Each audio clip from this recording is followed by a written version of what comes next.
The subcommittees will come to order. Without objection, all members may have 5 days to submit statements, questions, extraneous materials for the record subject to the length limitation in the rules. I recognize myself for the opening statement. Time again, we are reminded of the massive damage that terrorists cause, even with just a little money. Today, terrorist groups have more money than some small countries.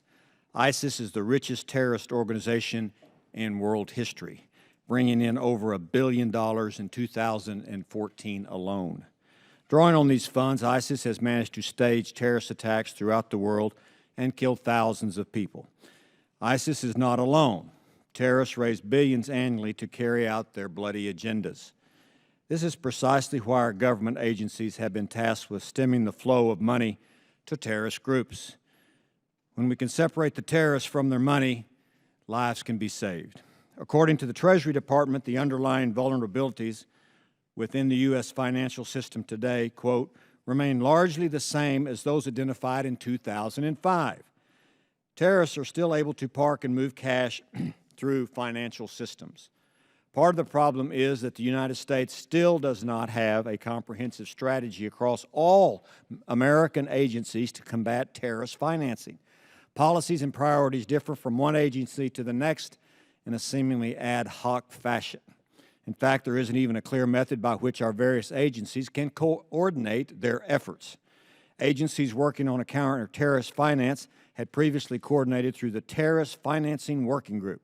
However, this working group has been on a hiatus for some time, and agencies are forced to coordinate informally. Another tool to counter terrorist financing that hasn't been used, designation of domestic charities. According to the Treasury Department's website, the United States has not blacklisted any charities since the February of 2009 designation of the Tamil Foundation. There are also non-concrete metrics in place to measure the effectiveness of counter-terrorist finance efforts, making it difficult to determine the need and appropriate tools required for a successful strategy. For instance, the Counter-ISIL Finance Cell was established in late 2014 to work on intelligent collection and operations to cut off ISIS financing. The administration says that the cell has significantly improved our understanding of ISIS's financial activity. This is a start. But what are the cell's metrics of success? What are its goals, and how do we know if it's doing a good job? Beyond its own government efforts, we still have a long way to go when it comes to cooperating with our international partners to counter terror finance, to ensure our efforts are not fragmented and that our respective skills and intelligence are leveraged correctly. Sometimes our international partners seem to be doing exactly the opposite of what our policy is. According to U.S. government figures, terrorist groups earned over $165 million between 2000 and 2014 from governments that make ransom payments. To better understand the significance of this troubling trend, Treasury Undersecretary David Cohen said in 2012 that kidnapping for ransom has become so lucrative for terrorists that it's today's most significant source of terrorist financing. Denying terrorists ransom payments is not just a U.S. policy, it's the international standard championed by the Financial Action Task Force, the Counter-ISIL Financing Group, and the United Nations. International noncompliance with anti-terror financing standards does not just end there. According to a Financial Action Task Force report, almost every country in the world has enacted anti-terror financing laws, but only 33 of the 194 countries surveyed have actually reported any convictions using these laws. The laws are worthless unless they're put into action. We must do more to get our partners to implement these laws so that they have already passed in their respective nations. Our international partners can also do more to stop the flow of money from private donors to terrorist groups. Between 2013 and 14, ISIS received $40 million from donors in Saudi Arabia, Qatar, and Kuwait. All those countries have terror financing laws on the books, but the money still flows across their borders to ISIS. The more we can improve on both our internal coordination and our international cooperation, the less money terrorists can have. We need more information. We need to have more information, and we know both wildlife trafficking and trade-based money laundering are sources for revenue for terrorists as well. We've simply not collected the necessary intelligence, however, and done the required analysis to understand these sources. Going after sources of revenue for terrorists can be a powerful tool to render them powerless. Terrorists need money to pay their fighters, buy their weapons, and pull off the attacks. If we can work to deny them the money, that means we are a big step closer to defeating terrorists worldwide. I'll now yield to the gentleman from South Carolina to make his opening statement. Thank you, Judge Poe, and thank you for recommending this hearing on such an important topic. And I am pleased that we are reviewing this subject in a joint hearing of the two subcommittees. Since I sit on your subcommittee in addition to chairing the emerging threats, I consider this a very efficient use of time. I would also like to thank Ranking Member Jim Langevin and Ranking Member Bill Keating for their contributions and participation today. We welcome our panel of experts from this interagency team for today's hearing. I would especially like to welcome back Secretary Teresa Whalen from the Department of Defense. Secretary Whalen has appeared before the Armed Services Committee many times, as well as the subcommittee. She brings a wealth of knowledge and experience on important issues within her portfolio. And I am pleased to have the opportunity today to talk about the topic of countering terrorist financing with our colleagues from the Terrorism, Nonproliferation, and Trade Subcommittee. I'm honored to be the chairman of the Emerging Threats and Capabilities Subcommittee as we oversee some of the most forward-looking, cutting-edge, and in-demand aspects of the Department of Defense. As we consider this important topic today of countering terrorist financing, I think we should keep in mind two important frames of reference.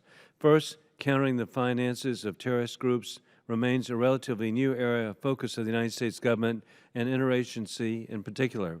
Although the attacks of September 11th served as the most recent forcing function, the subsequent wars of Afghanistan and Iraq showed us that the unabated financing of terrorist and insurgents groups can prolong conflicts and frustrate our national security objectives, putting American families at risk. The more recent rise of ISIL or Daesh with nearly $1 billion in annual revenue proves again, for our enemies, cash remains king. Second, we should continually keep in mind how difficult this problem set is. Illuminating and countering the finances of illicit and terrorist networks that operate in ever-changing and clandestine manner is very difficult work. I encourage each of the colleagues today to ask questions of our witnesses on how they are resourced in this important fight to stem the flow of dollars to our enemies. I again would like to thank Judge Poe for holding this joint hearing between the two subcommittees. I look forward to hearing from our distinguished panel of witnesses today, and with that, yield back the balance of my time. I thank the chairman of the Armed Services Emerging Threats and Capabilities Subcommittee. I yield to the gentleman from Massachusetts, Mr. Bill Keating, for his opening statement, the ranking member of the Terrorism Subcommittee.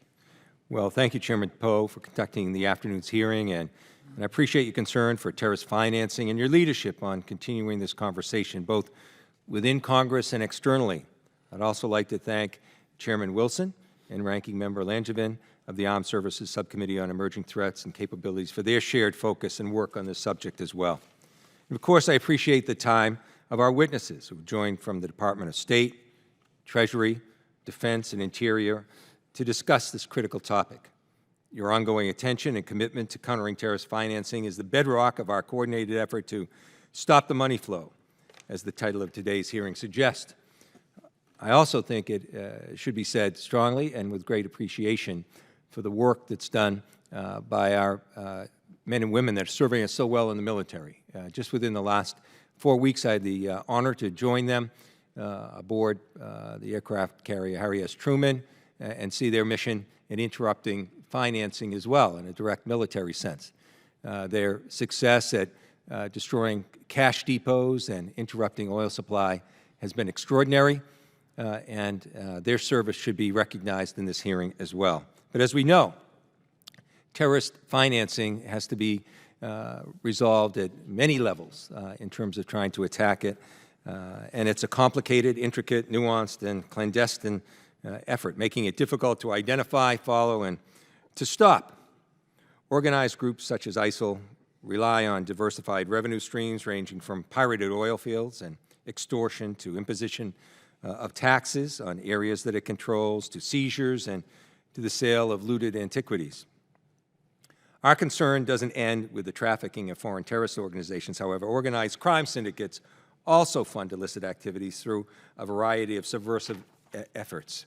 Wildlife trafficking, for example, is estimated to generate billions of dollars for organized crime enterprises. It's also been reported that these groups are using human and organ trafficking as well as for a revenue source, in addition to illicitly smuggling tobacco and tobacco products. Not only do such black market dealings contribute to an illegal economy, but they fuel instability and they undermine global security. This is not to say the U.S. has not had success. Just this week, the U.S. Fish and Wildlife Service led efforts to institute a near-total ban on domestic commercial trade of elephant ivory, which aims at reducing the opportunities for wildlife traffickers to trade illegal ivory under the guise of legal products. Over a 3-year period, an estimated 100,000 elephants were killed for their ivory, which is an average of approximately 1 every 15 minutes. These animals' ivory generates millions of dollars in illegal funds. Separately, last month, the President signed into law legislation that imposes tough new import restrictions on antiquities that are trafficked out of Syria. I was proud to play a leading role in advancing H.R. 1493 along with the support of the Foreign Affairs Committee Chairman Ed Royce, Ranking Member Engel, and Chairman Judge Poe. These successes, however, should not allow us to become complacent. While identifying and stopping traditional financing methods such as hawalas and hawala trade-based money laundering, the cash couriers are important. Agencies must look at new and emerging ways through which organizations are able to generate funds. Virtual currency platforms and digital finance allows organized crime and terrorist groups to commit crimes anonymously. Digital currencies could facilitate money laundering, alleviate the need for criminal infrastructures at their base. With respect to terrorism, anonymous marketplaces on the Internet allow the sale of illegal goods and services and risk the convergence of terrorism and organized crime. We must utilize all the resources at our disposal to target every terrorist organized crime funding entity, no matter where it comes from. I look forward to hearing today's witness on these subjects, as well as working with our international allies to end and prevent terrorist organizations from generating this type of illicit money. Thank you, and I yield back. Thank the gentleman from Massachusetts. I recognize the ranking member of the Emerging Threats and Capabilities Subcommittee, Mr. James Lanovan of Rhode Island, for 5 minutes for his opening statement. Thank you, Mr. Chairman. I want to thank you and Chairman Wilson and Ranking Member Keating for convening this hearing, and especially want to thank our witnesses for being here today. In particular, I want to welcome Secretary Whalen here, who's been before our subcommittee many times. I appreciate your presence to all of you and look forward to your testimony. So I'm pleased to join my Foreign Affairs Committee colleagues on the topic of countering threat financing. The combined force of our committees on this issue is paramount because effective CTF requires the collaboration and synchronization of a multitude of U.S. government agencies. Holding this joint hearing will provide us an opportunity to understand CTF efforts and strategies in a holistic manner and what we can do to enhance its overall effectiveness. Threat financing activities comes in many forms, from, as my colleagues have touched on already, from illicit drug trafficking to wildlife poaching to ISIL's alarming oil revenues. Understanding such activities and the associated organizations and networks, of course, is the first step, including the alternative financing to traditional financial institutions, as Mr. Keating had talked about, understanding the role that that is playing. The Department of Defense plays a key role in this endeavor by providing threat finance intelligence, or TFI, to enhance our understanding of the challenges before us. Today, I look forward to hearing more about how such information is shared amongst agencies in a timely manner and used to produce synchronized goals and efforts to disrupt, degrade, and destroy such financing. I also look forward to hearing from the DoD and other agencies about the progress that has been made when it comes to institutionalizing CTF. This collaboration in Afghanistan resulted in many successes, and it's imperative we have a grasp on how such lessons learned are being leveraged. With respect to the DoD, has progress been made on gaps identified in the recent capabilities-based assessment, such as CTF integration into joint plans and joint doctrine? How are we measuring the effectiveness of these efforts?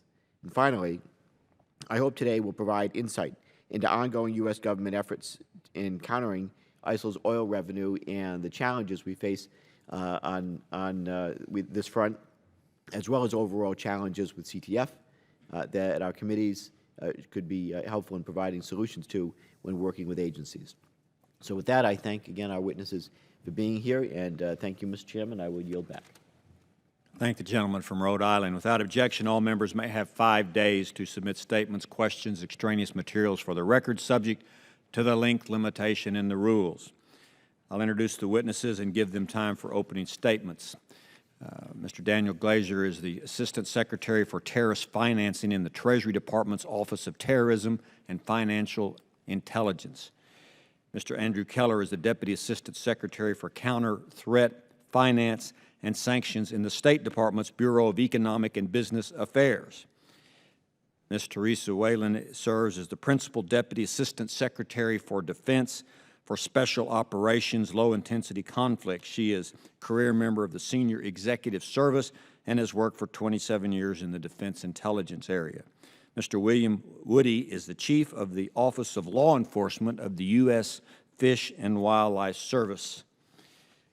Without objection, the witnesses' prepared statements will be made part of the record. I ask the witnesses, please keep your remarks to no more than 5 minutes. If you hear the gavel, that means you've got to stop. So 5 minutes, and we will start with you, Mr. Glazer. You may present your opening statement. Chairman Poe, Chairman Wilson, Ranking Members Keating and Langevin, thank you for inviting me to testify in our efforts to combat terrorist financing. Disrupting the flow of funds to terrorists and terrorist organizations is an integral part of our broader strategy to combat terrorism. Treasury is in a unique position to advance these efforts. At its core, combating terrorist financing consists of 2 interrelated objectives. First, cutting terrorists off from their sources of revenue so they cannot make money. Second, denying them access to the international financial system so they cannot use the money they have. We accomplish these goals by improving financial transparency globally so that terrorists cannot anonymously raise, move, and use funds without detection, and then identifying, disrupting, and dismantling the network supporting terrorist organizations. We have a range of tools available to us to do so. Financial measures, such as targeted sanctions and Section 311 of the USA Patriot Act, law enforcement actions, and engagement with foreign partners in the private sector. The combined effect of these efforts is to create an international financial system that is a hostile environment for terrorist financing. I would like to briefly summarize our efforts to disrupt the financial networks of 3 prominent terrorist organizations: ISIL, Al-Qaeda, and Hezbollah. I'll speak first to ISIL, the vast majority of whose revenue, estimated at almost $1 billion in 2015, is derived internally from a combination of oil sales and extortion of the population and commercial activity under its control. The fact that these sources of revenue are derived from ISIL's control of territory has meant that military action has been an important component of our response. Under Operation Tidal Wave 2, the coalition directly targeted ISIL's entire oil supply chain and destroyed tens of millions and possibly more than $100 million of ISIL's bulk cash. Our response, however, has been broader than military action. For example, the government of Iraq decided in August 2015 to ban the distribution of government salaries into ISIL-held areas, thereby eliminating ISIL's ability to tax these substantial funds. Additionally, we have worked closely with the Central Bank of Iraq to secure Iraq's financial system from access by ISIL. Turning now to Al-Qaeda. Al-Qaeda remains a critical threat to the United States, and we continue to aggressively target the organization around the world. Al-Qaeda has historically received funds from within Gulf countries, safe haven in Afghanistan and Pakistan, and now is increasingly present in Yemen and Syria. We've made significant progress targeting Al-Qaeda's financing in concert with our partners internationally. However, the terrorist financing risk emanating from the Gulf remains a priority. Collectively, Gulf countries have pursued a wide range of actions, including implementing targeted financial measures and prosecuting terrorists for financing Al-Qaeda, but considerable work remains to be done to ensure that terrorist financiers are unable to raise and move funds within Gulf countries, and we're committed to working with our partners in the region to see that this is done. Our efforts have not been limited solely to the Gulf.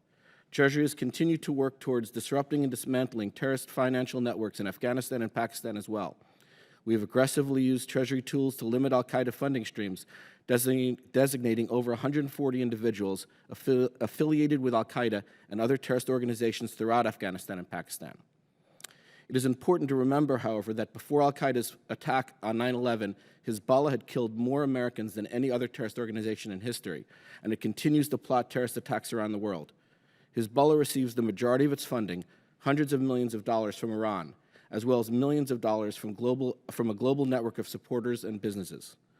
Our approach has focused on targeting Hezbollah both within Lebanon, constraining it financially through extensive cooperation with Lebanese authorities and banks, and globally by targeting its procurement agents and financiers in Europe, Latin America, East Asia, and the Middle East, identifying and sanctioning Hezbollah's Iranian sponsors, and enabling law enforcement and foreign partner actions.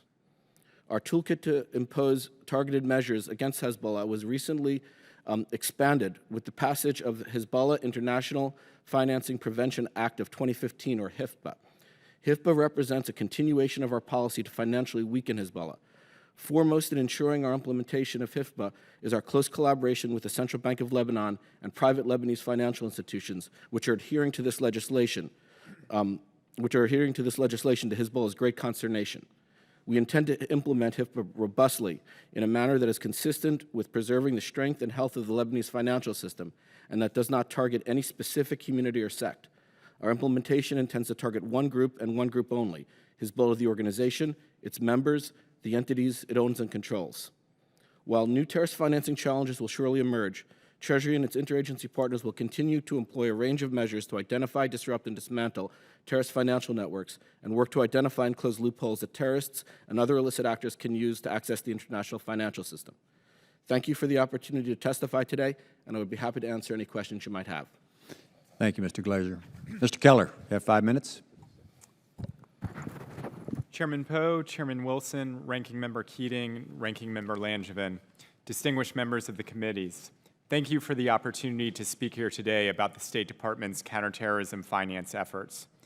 Counterterrorism finance is a top priority for the Department of State, and we have a wide variety of tools to disrupt terrorist financial networks. It is a complex and dynamic threat, and one that requires the U.S. government to utilize the full range of its resources and authorities. My office at the State Department helps coordinate policy and liaise with our interagency partners, including the Departments of Treasury and Defense, to achieve our counterterrorism goals. We also work closely with the State Department's Counterterrorism Bureau and the Department of Treasury on counterterrorism finance sanctions to ensure that our sanctions promote broader U.S. foreign policy interests. The fight against ISIL is one of the top national security priorities, and it is my principal counterterrorism focus. That is where I will focus my remarks today. As you highlighted, Chairman Poe, ISIL's revenues in 2014 and 2015 made it the richest terrorist group in the world. Yet as a result of U.S. and coalition efforts, ISIL's revenues are on a downward trajectory, which has impacted its operations in Iraq and Syria. I'd like to provide 2 examples. ISIL has cut salary payments to its fighters in Raqqa and Mosul by 50%, leading many ISIL fighters to defect. And ISIL has increasingly resorted to arbitrary tax increases and outright theft to make up the funding gap, further undermining its claims to legitimacy. While we are encouraged by these indications of financial stress, we are fully aware that there is still much work to do to further weaken ISIL on the financial front. Our most effective method of disrupting ISIL's revenues to date has been U.S. and coalition strikes against their oil and gas supply chain and cash storage sites. These efforts have reduced ISIL's oil revenues by up to 1/3 and destroyed tens and potentially hundreds of millions of dollars worth of cash. Kinetic efforts have complemented diplomatic efforts aimed at ISIL's finances. The U.S. government helped establish and now co-leads an international working group dedicated to counter-ISIL finance, and we have negotiated multiple UN Security Council resolutions to increase financial pressure on ISIL.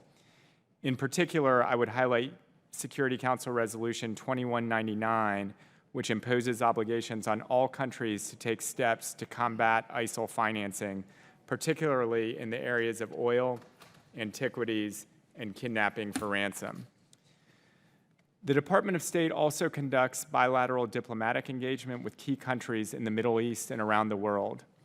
Our embassies consistently engage foreign government officials on specific terrorism finance matters, promote counterterrorism finance tools more generally, and encourage implementation of domestic and international legal frameworks to combat terrorism.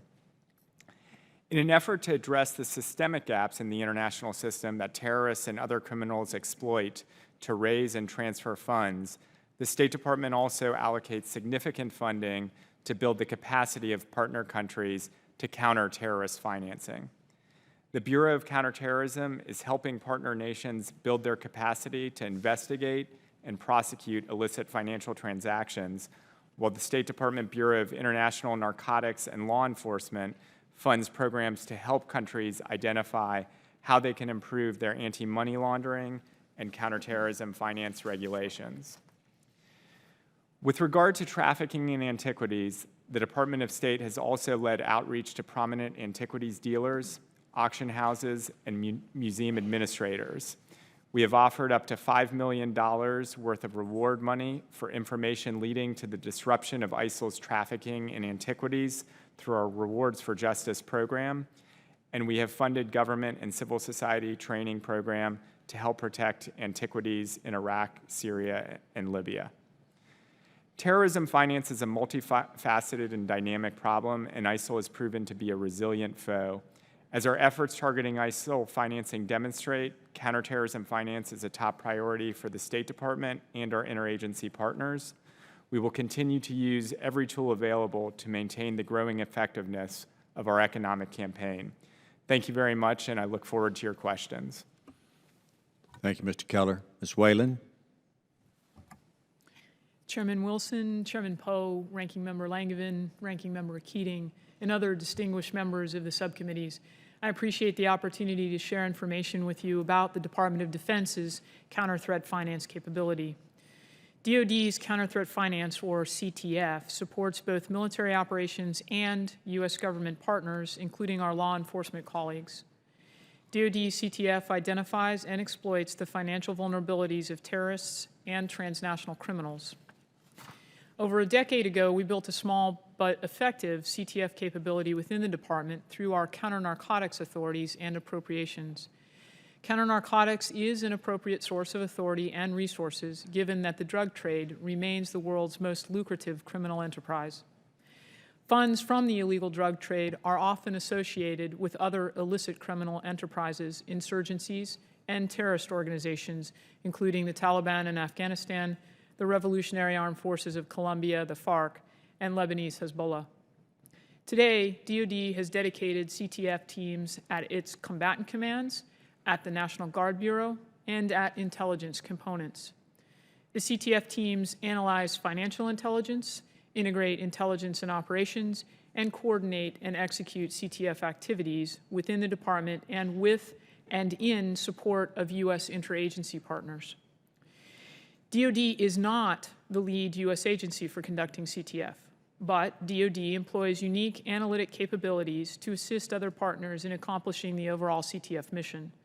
For example, DoD analysts help support our Department of Treasury colleagues' efforts to develop designations against individuals and organizations engaged in illicit finance. DoD CTF analysts help to identify vulnerabilities and to create a comprehensive analysis for U.S. government partners to target an adversary's financial structure. CTF has proven to be a cost-effective tool against threatening forces and transnational criminal organizations, whether through law enforcement actions, designations, sanctions, or, as in the case of ISIL, through military actions against economic and financial targets. DoD CTF supports the Department of State and the Department of Treasury, which are the co-leads for the U.S. government's effort to disrupt ISIL's finances. Over the past several months, ISIL has lost financial capability and revenue. Coalition military operations informed by CTF have struck nearly 24 ISIL bulk cash storage sites and multiple targets affiliated with ISIL's illicit oil industry. Recent estimates indicate ISIL's oil production has decreased by up to 30%, and their ability to generate revenue has been reduced by at least as much. In order for DoD CTF to continue supporting these and future successes on the battlefield and in law enforcement and diplomacy, we must ensure that our CTF capability is well grounded in our department's policy, planning, doctrine, and training, and education. For example, last October, the Deputy Secretary of Defense recertified DoD's directive on counter-threat finance policy through 2020. We also are working to ensure that DoD plans and joint doctrine include CTF where appropriate. Congress's support for the DoD counter-drug authorities and counter-drug funding underpins our CTF program's success. Thanks to congressional support, executive branch partnership, and our talented DoD CTF personnel who work quietly behind the scenes, DoD CTF continues to provide a cost-effective capability against international terrorist and criminal adversaries that threaten our nation, its citizens, and our allies. Thank you for this opportunity to share with you the information about DoD's counter-threat finance program, and I welcome your comments and questions. Thank you, Ms. Whalen. Mr. Woody? Good afternoon, Chairman Poe, Chairman Wilson, Ranking Member Keating, Ranking Member Langevin, and members of the subcommittees. I'm William Woody. I'm Chief of Law Enforcement for the U.S. Fish and Wildlife Service, and I appreciate the opportunity to testify before you today. Wildlife trafficking is a multi-billion-dollar illegal trade fueled by demand and enabled by corruption, limited legal authorities, and law enforcement capacity. Globally, organized criminal groups have seized upon wildlife trafficking as a low-risk, high-reward, and have made illegal wildlife trafficking a crisis. Our special agents and inspectors have specifically documented transnational organizations involved in trafficking of endangered species. We have documented Eastern European and Russian organized crime in the caviar trade, Irish organized crime in the rhino horn trade, Mexican drug organizations in the totoaba trade, African gangs in the elephant ivory poaching and smuggling, and Asian criminal groups in timber trafficking. I'd like to draw your attention now to the slides. Of course, the slides don't come up.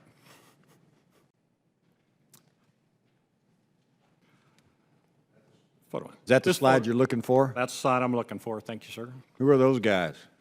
This photo represents criminals arrested nationwide for trafficking in rhino horn, elephant ivory, totoaba, and narwhal tusks.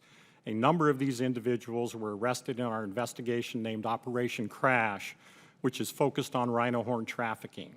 To date, Operation Crash has resulted in 41 arrests, 30 convictions, and the wildlife and their proceeds seized in this case have a street value in excess of $75 million. In addition to crimes against wildlife, the defendants have also been charged with money laundering, tax evasion, falsifying documents, mail fraud, and bribery. Photo 2, please. Jimmy and Felix Kaw were convicted of a number of crimes related to international trafficking of rhino horn. During this investigation, our agents conducted a financial analysis of Kaw's business, the Win Lee Corporation. Records revealed that large deposits were being made into bank accounts from others who became targets of the investigation as well. The documented foreign wire transfers confirmed foreign nationals involved in rhino horn trafficking here in the U.S. By the use of FinCEN records, our agents were able to substantiate money laundering activity in a scheme involving the use of gold as currency and the use of safety deposit boxes. Photo 3, please. The Kaw and their businesses were sentenced to pay over $1 million in fines and penalties and restitution, and in addition forfeited over $2 million in assets, including gold, cash, jewelry, and vehicles. Photo 4, please.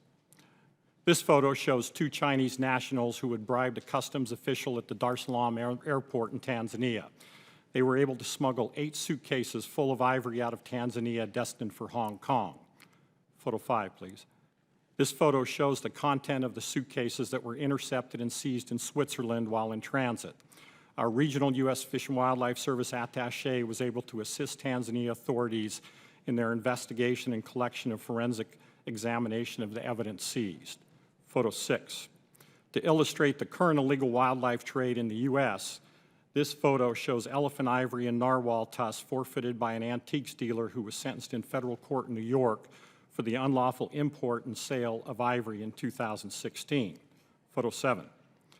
This photo is a sample of various elephant tusks, ivory carvings that have been interdicted and seized at the U.S. Mail International Sorting Facility in Miami during the course of an ongoing multi-agency enforcement operation.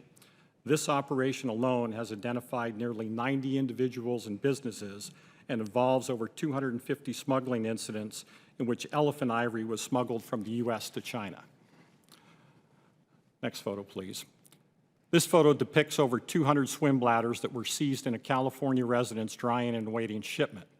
In 2014 and 2015, CBP, ICE, and Fish and Wildlife Service agents seized over 530 totawaba swim bladders that were smuggled into the U.S. Totawaba is an endangered fish found only in the Gulf of California, whose swim bladder is highly prized as a delicacy. 11 individuals smuggling totawaba have been arrested. During an interview with one of those smugglers, he stated that on one occasion, 5 totawaba swim bladders were sold for $50,000 to a recipient in Hong Kong. While we have made great strides recently to address wildlife trafficking, there is still much work to be done. Wildlife trafficking persists at unsustainable levels, and the role of sophisticated, highly organized criminal networks may present an opportunity to support and fund insurgent or terrorist activities, and makes even more an urgent threat to the wildlife communities and global security. I thank you for the opportunity today to present testimony, and I appreciate the subcommittee's support in our efforts to combat wildlife trafficking, and I'd be pleased to answer any questions you may have. Thank you. Thank all of you for testimony. For the subcommittees, the members of the subcommittees will have votes shortly, but we will take turns asking questions until the votes begin, and then we will resume 15 minutes after the last vote. I recognize myself for some questions. I've been making a list of the things you have commented on how the bad guys get money.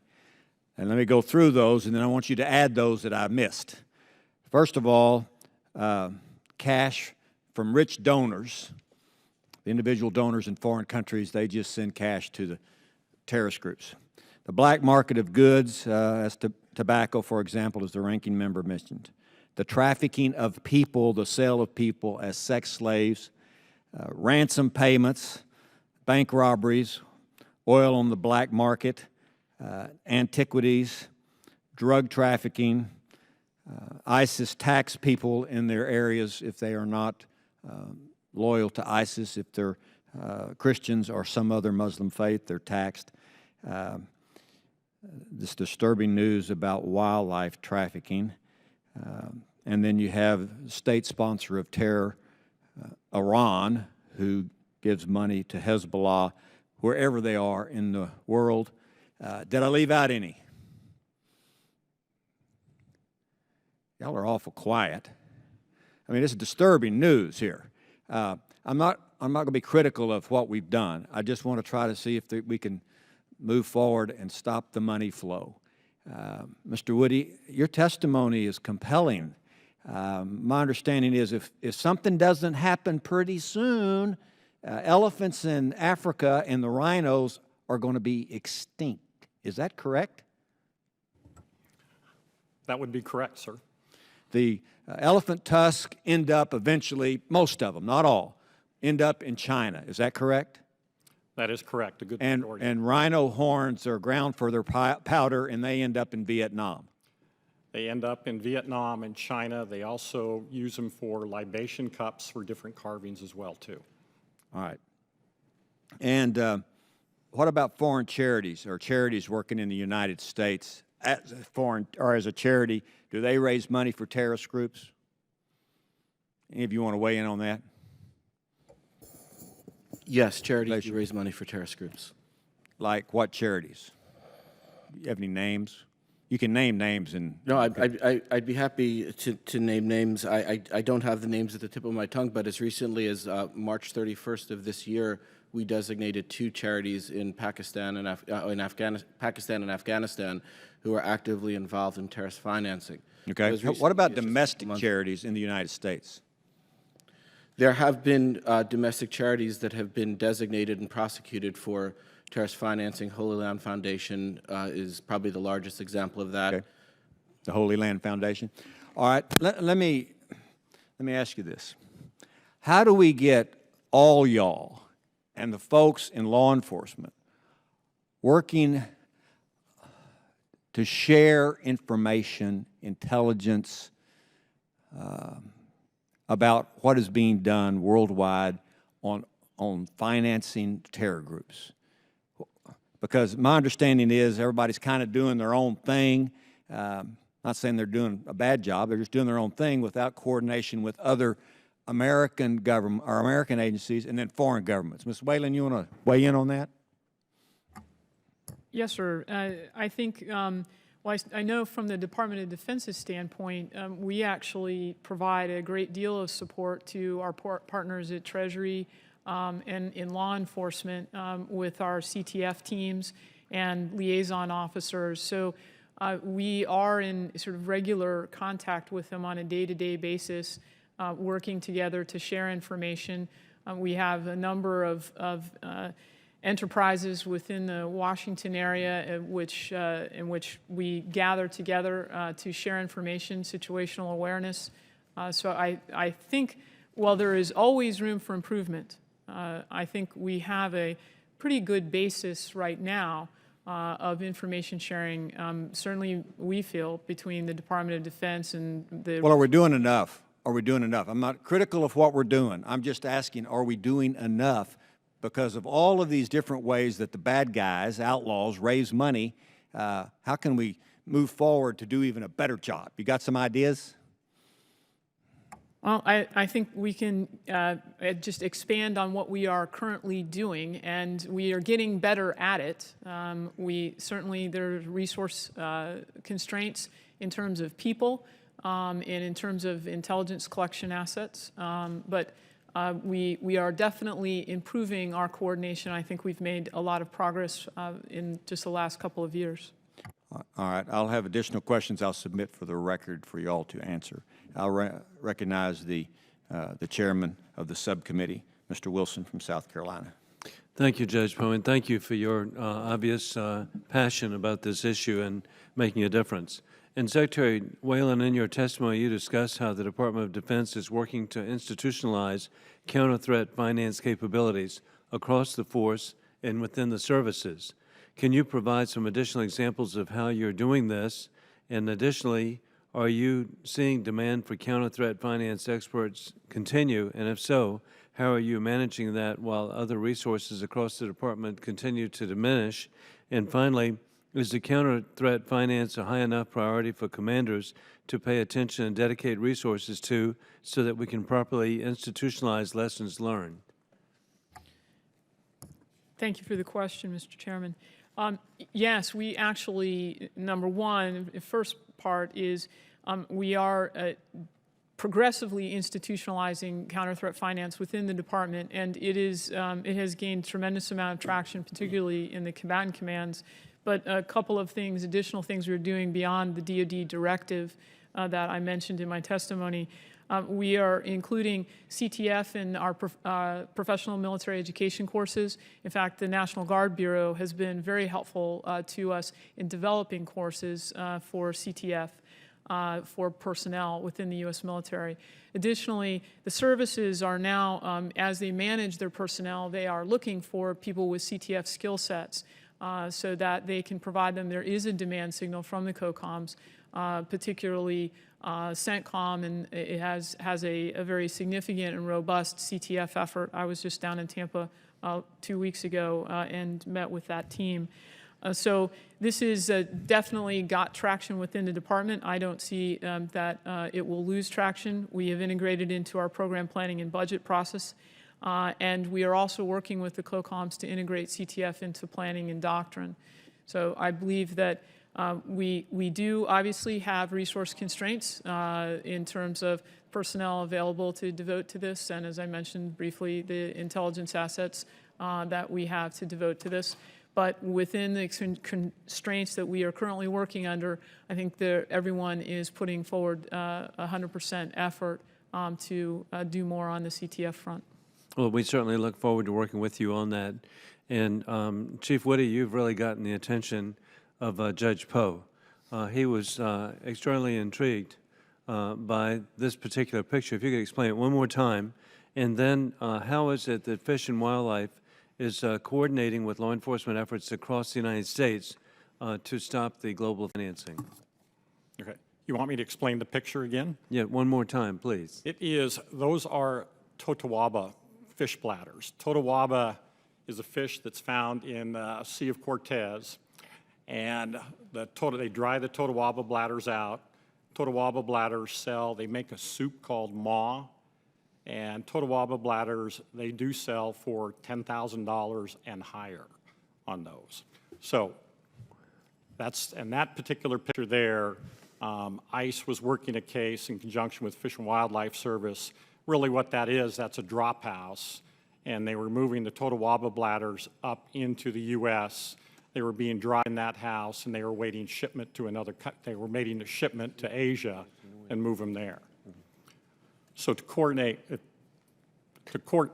And one inquiry, you said Sea of Cortez. Where is that? or in Gulf of Mexico, not the Gulf of Mexico, and Sea of Cortez, California, off the coast of Baja.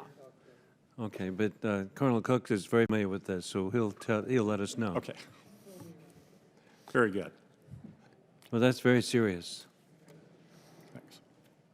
And then the other thing, coordinating, we have, with the executive order on wildlife trafficking, I have to say in the last 3 years, all the people sitting at this table, they all have people that sit on the wildlife task force. And we have coordinated through the United States and throughout the world on setting up a whole number of different things that we've never really been at with wildlife before. For example, with the U.S. Fish and Wildlife Service, we are now establishing attaché positions throughout the world. Currently, we have just put 5 people out in regions that tie into State Department's wildlife enforcement networks. We put 5 attachés out. We're planning to put another 4 out this year. They work very closely in regions with the governments in different regions working on wildlife trafficking issues, everything from the finance to the trafficking to the lab work that they need done as well. Thank you very much. I thank the gentleman from South Carolina. The committees will be in recess until 15 minutes after the last vote starts, and we will resume with the questions from Mr. Keating from Massachusetts. The subcommittees are in recess.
Subcommittees will come to order. The chair recognizes the ranking member of the Terrorism Subcommittee, Mr. Bill Keating from Massachusetts, for his questions. Thank you, Mr. Chairman. Curious, there's been cooperation with the United States and the EU in terms of the so-called SWIFT agreement, which is the Society for Worldwide Interbank Financial Telecommunications.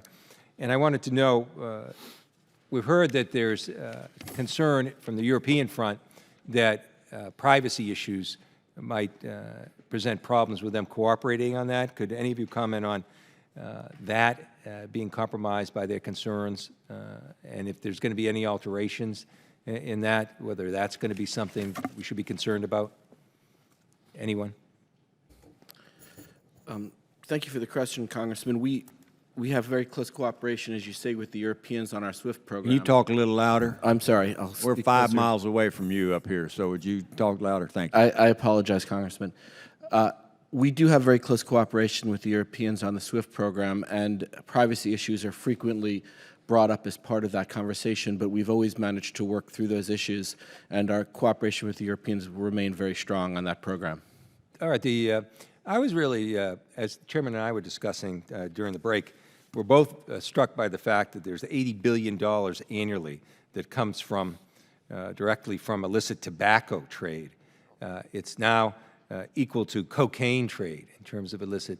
Is there anything being done to curb that illegal trade? What's being done? Is that being used by any groups as well?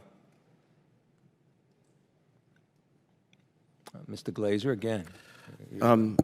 Well, I don't have anything specifically to say about illicit tobacco trade. I'm sure it's a source of organized crime proceeds. I have not seen any indication that it's a significant source of terrorist financing proceeds. Certainly, our anti-money laundering regulatory and criminal regime would cover any proceeds of that. Would it be the same for human trafficking as well? That's something you don't hear about, but is there any way these groups are getting any kind of funds indirectly or directly from human trafficking? Well, I believe ISIL does derive proceeds from human trafficking.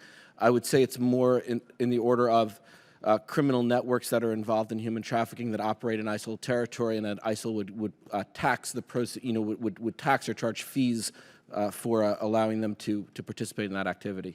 There's been a lot of focus with ISIL on use of the cyber networks for propaganda and recruitment, but also the virtual currency exchange platforms are something of a concern as well, because it's public knowledge now that those involved in the Paris attacks used prepaid cards to rent hotel rooms the night before the attack.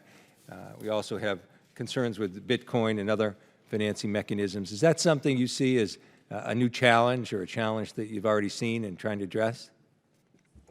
Certainly, the use of virtual currency, Bitcoin, prepaid cards, things like that are emerging challenges for us.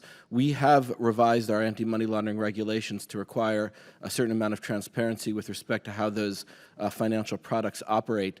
The European Union has not done so yet. I've actually traveled to Brussels to have detailed discussions with them on this issue, and they are looking at a variety of reforms that they could make, actually very, very similar to the types of steps that we've taken.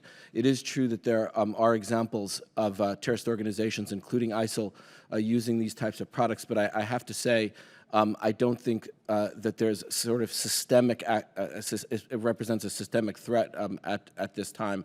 I think there's other ways that these organizations use to move funds that are far more significant for them. Yeah, Mr. Keller in particular, Turkey was recently taken off the Financial Action Task Force gray list, which is used to describe as jurisdictions with deficiencies when it comes to counterterrorism financing, because it passed new terror finance laws. But there are experts out there telling us that Turkey's implementation of its terror finance laws has been poor. Do you agree with that assessment? And if so, what's the State Department doing to encourage Turkey to substantively go after terror financing in that regard? Thank you for the excuse me. Thank you for the question, Congressman. I'd start off by saying we work closely with Turkey on a variety of fronts. They're a member of our Counter-ISIL Finance Working Group. Through recent high-level engagements, we now have a border security group that's working on border security and aviation. We are pleased that they've come off the FATF gray list. I think that's a positive step. I think it's fair to say that they're not necessarily perfect. No country is, but we continue to work with them to try to encourage them to implement their laws and basically strengthen their efforts on counterterrorism and anti-money laundering. I think it's also important to recognize that Turkey itself has been victimized by ISIL terrorism, and so they have a strong incentive and are active in trying to eliminate ISIL facilitation networks in their country. Yeah. And I'd invite any of the other panelists to talk about thank that. you, Mr. Kelly. I think my time is up, and I yield back. Thank the gentleman from Massachusetts. Chair recognizes the ranking member, Mr. Langevin from Rhode Island, for his questions. Thank you, Mr. Chairman. I want to thank all of our witnesses again for your testimony here today. So I'd like to go back to the discussion we've been having earlier about lessons learned. So we've touched on how each agency, specifically DOD, is institutionalizing counter-threat financing. I'm also interested in understanding how CTF is being institutionalized across the whole of government through defined roles, responsibilities, and organizational constructs, allowing for more synchronized efforts at a more strategic level. So Afghanistan CTF was successful. Were there lessons learned here? Thank you for the question, Congressman.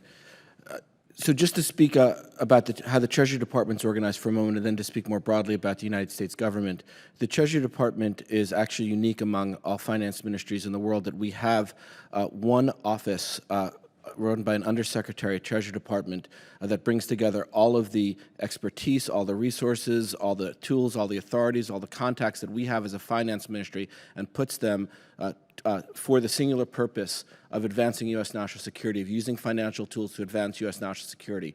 We're the only finance ministry in the world with our own all-source intelligence office. We have a sanctions implementation office. We have my office, which is a policy office, and we have a financial intelligence unit, FinCEN, all under one roof. It gives us a huge range of unique expertise and unique capabilities that we have to put at the disposal of the United States government. I do think that we're actually quite well coordinated across the United States government.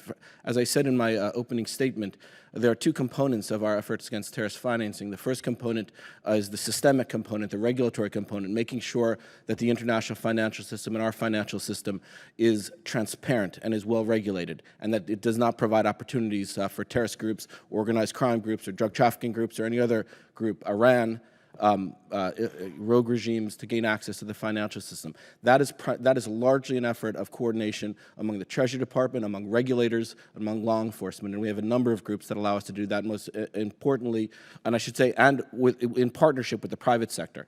And we have groups like the Bank Secrecy Act Advisory Group for that. We had an anti-money laundering task force along with the regulators. There's a number of groups that allow us to coordinate on that. The second part is the targeted part, the operational part of identifying and undermining terrorist organizations. And again, I feel the government is well coordinated on that. The National Counterterrorism Center within the intelligence community organizes intelligence analysis with respect to terrorism broadly. My counterpart within Treasury, the head of our intelligence office, Leslie Ireland, Assistant Secretary for Intelligence and Analysis, is also the intelligence community's mission manager for illicit finance.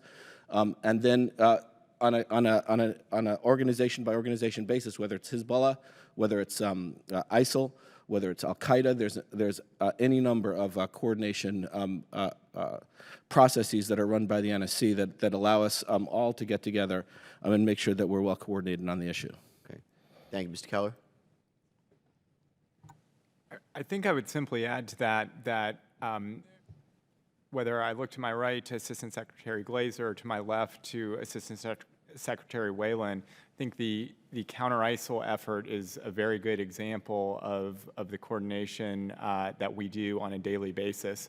Our teams work together basically nonstop. The goal of the effort is to have a synchronized and sustained and aggressive campaign to counter ISIL's finances. using basically all available national resources, whether they're coming on the kinetic side through DoD and CENTCOM, whether they're on the diplomatic side with the State Department and working very closely with Treasury in diplomatic engagements multilaterally and bilaterally, or a range of other tools, including the State Department's capacity building programs. I just note that those programs, I think, are some of the most effective things that we can do overall, in that they're trying to drive systemic change. So, for example, Ranking Member Keating had mentioned cigarette smuggling earlier.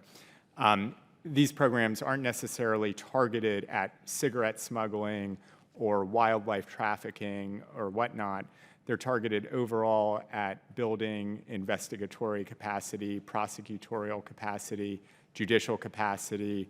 We work with customs agencies in other countries to try to strengthen all of it, and it can have a positive effect on our counterterrorism efforts as well. Okay. Thank you. My time's expired, so I'll ask Secretary Wayland and Mr. Woody to respond, if you would, in writing. And Secretary Wayland, for the record, I have a question for you, which is, how is intel shared in a timely manner so that all agencies are working within an updated intel picture? So if I had more time, I'd get your answer, but my time expired. I'll yield back.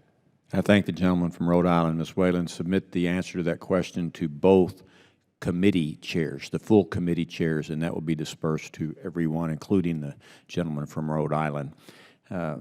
Chair recognizes Colonel Cook.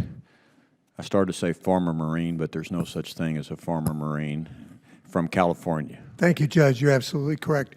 Mr. Keller, I wanted to, if I were President of the United States, heaven forbid, but if I said to you, what do you think 1, 2, or 3 are the top countries, state-sponsored aid, financial aid to ISIS or ISIL or Daesh, whatever you want to call them? Who would you name, 1, 2, or 3? Just briefly. Congressman, Real brief. I think I understand the concern about No, just in your opinion. I'm asking you as the President of the United States, 1, 2, or 3. Who do you think they are? It's a fair question. I don't really have an answer, because we're not seeing. Okay, then let's go back to what you were commenting on about Turkey. And I have a different impression of Turkey because of Erdogan. I've got some issues with the. I understand the war against the PKK, but I'm also concerned about what they're doing to the rest of the Kurds, which is one of our allies against ISIS.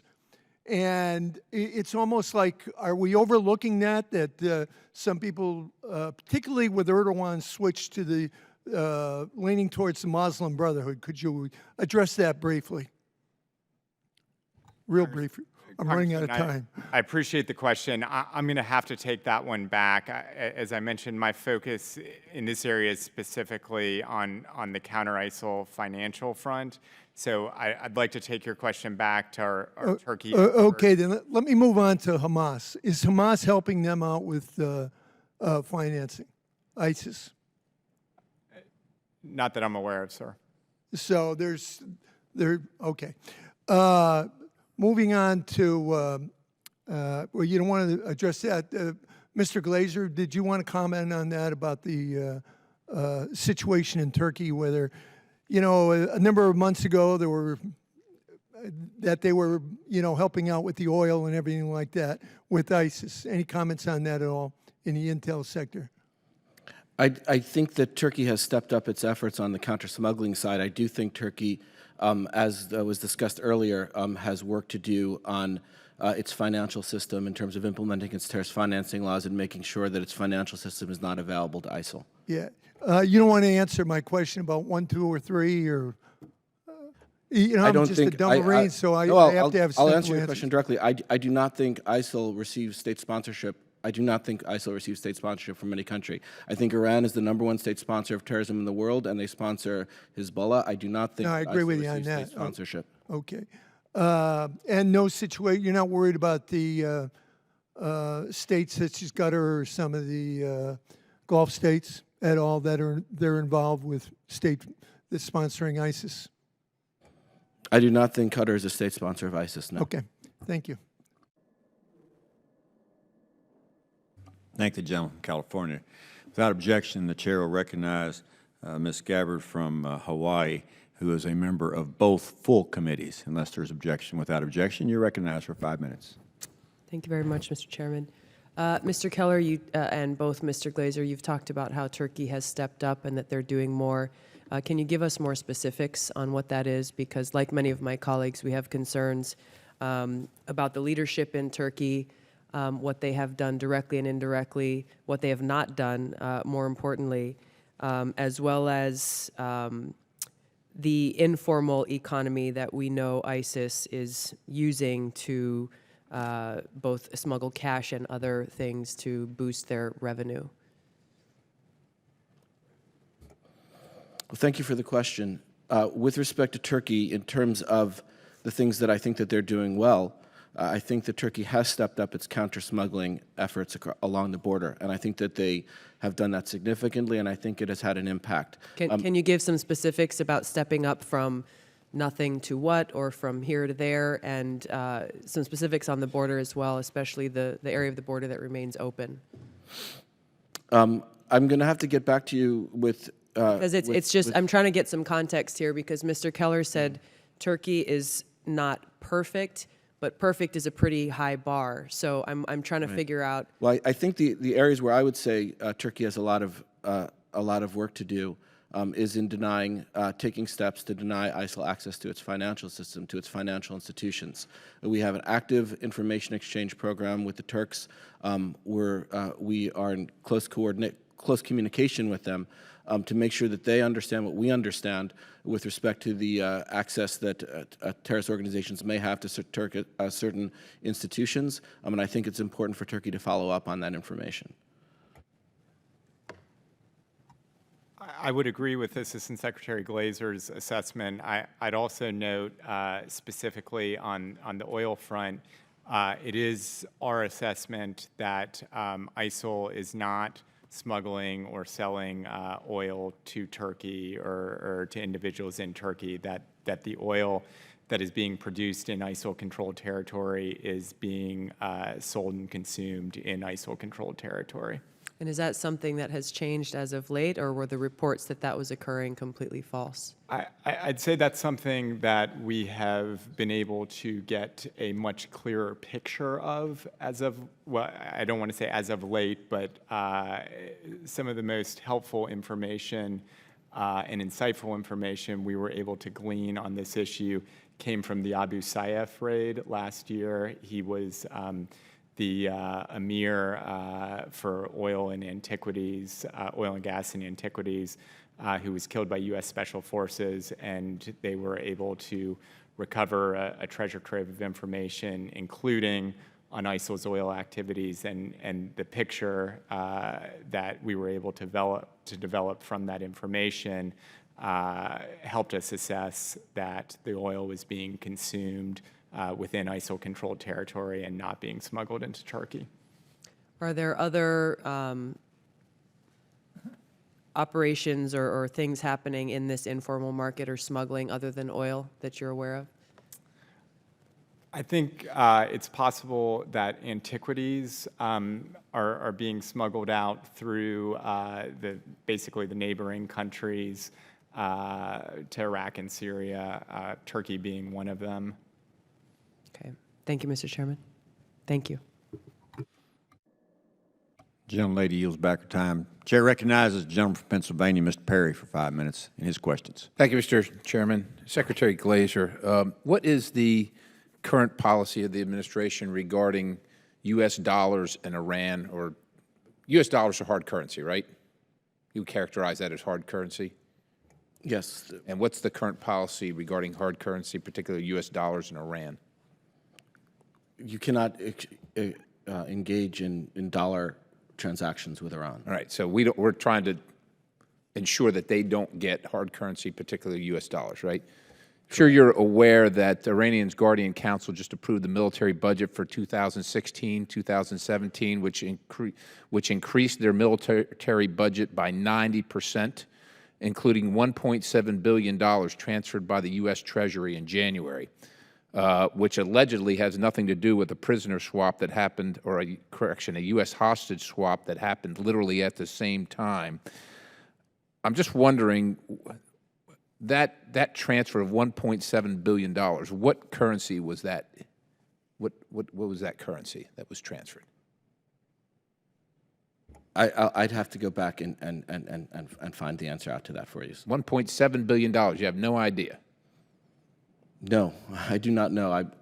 I do not know what currency it was. All right, all right. If you would please, for the record, I would like the answer to that. You know, the fact that it's going to, it went directly to the military, to the Iranian military. At this point, looking at ISIS taking American equipment left in Iraq, and now, which, you know, paid for with American tax dollars, is it fair for me to answer my constituents who say to me, haven't we now funded both sides of this war? What, is it fair to say we have, in some sense? I mean, it's not a gotcha question, but I mean, literally, haven't we essentially funded both sides of this war? No, I don't think that would be a fair thing to say. Why not? I think that we are doing everything that we can to attack ISIL's finances. I think. Wait. ISIS has American paid-for equipment, military equipment, paid for by the American taxpayers, right? So they're on one side of the operation. Now, we just gave $1.7 billion to Iran in some currency. We don't know right now what that is. At least you don't know. And they're using it. They send it directly to the military, increased their military spending this year by 90%. That's on the other side. How is this not the American taxpayer being on both sides of this fight? So ISIL got its hands on a lot of U.S. military equipment when they won battles in an ongoing war. I don't think it would be accurate to say that the United States is providing ISIL military equipment. Well, it wasn't the Russians. It would be accurate wasn't to say the Chinese. The United States is wasn't actively the Mexicans. engaged in military operations against ISIL. Let me ask you, with this $1.7 billion payment to Iran, essentially at this very same time, 5 U.S. hostages were sent home, and the perception from Americans that it was payment and ransom, and as stated by Iran, that it was paid for. They called them spies, not hostages. Doesn't this undermine our policy that we would hope other nations would take to not pay ransoms? How do we have the moral authority to request that they not pay ransom when it appears to anybody who's looking that we have paid $1.7 billion to Iran for 5 hostages? Yes, I understand the question. The fact of the matter is that was not a ransom paid for hostages. We have been very consistent in our policy of no payment of ransom for hostages, and this is something that we've worked very closely with countries on around the world to ensure that there's a global agreement, a global consensus that payment of ransom for hostages is not an appropriate response to the problem. So if we pay and we get hostages at the same time and we just say we didn't, then that equates to it not being that. Essentially suspend reality and just say, well, it's 2 different things. I mean, that's rhetorical. I apologize. Mr. Keller, Huala, if you can tell us anything you know about what we're doing about Huala being used for illicit purposes, particularly to fund terrorism, what you're doing, and if you have any ideas of how the U.S. Congress can help in that effort. Thank you, Congressman. I think in the counter-ISIL context, for example, one of the most important things that we've been trying to do all along is make sure that ISIL is cut off from the financial system, whether it's formal financial system or informal financial system. I think through a lot of good work from, including from our Treasury Department, early on, they worked very closely with the Iraqis to cut off banks that were in ISIL-controlled territory from the international financial system. In addition, we've been working with the Iraqis to cut off money exchange houses and more informal operations that are engaged in Hawala-type activities that are in ISIL-controlled territory from their ability to participate. But it's in not just dollar ISIL related. Hawala is used for various measures by numerous countries, not just ISIL and not just Iraq. So is there anything that the Congress can do in that regard that we haven't done already? Well, sir, I think you're exactly right that it is not just ISIL related. And I can tell you, if you indulge me, I'll tell you one other thing that the State Department is doing, which I mentioned earlier, which are these capacity building programs that increase the capacity for other countries on anti-money laundering and counterterrorism finance programs, whether it's in their judiciary or prosecutorial services. These are things that can be very helpful, and we also work with Treasury departments around the world. These are things that can be very helpful. One final question in that vein, if the monitor. chairman will indulge me. Do you have any way to quantify when you say they can be helpful? So the American people are going to pay a certain amount to aid these other countries. How do we quantify the results? How do we quantify what we paid for and what we got? Is there any way? That's a great question, Congressman. I would like to take that back and get you an answer in writing, and I'll discuss that. Look forward to your capacity response. building Mr. experts. Chairman, I yield. Gentleman yields back his time. Without objection, the document that Mr. Woody provided, that both committees will be made part of the record. And also, there may be more questions from other members of the committee. As soon as you receive those questions, we'd want answers in 2 weeks. And I encourage members to file those questions by tomorrow. And I want to thank the Armed Services Committee and the Subcommittee on Emerging Threats and Capabilities, Mr. Wilson from South Carolina, and the ranking member, Mr. Langevin from Rhode Island, for this joint subcommittee hearing, and the subcommittees are adjourned.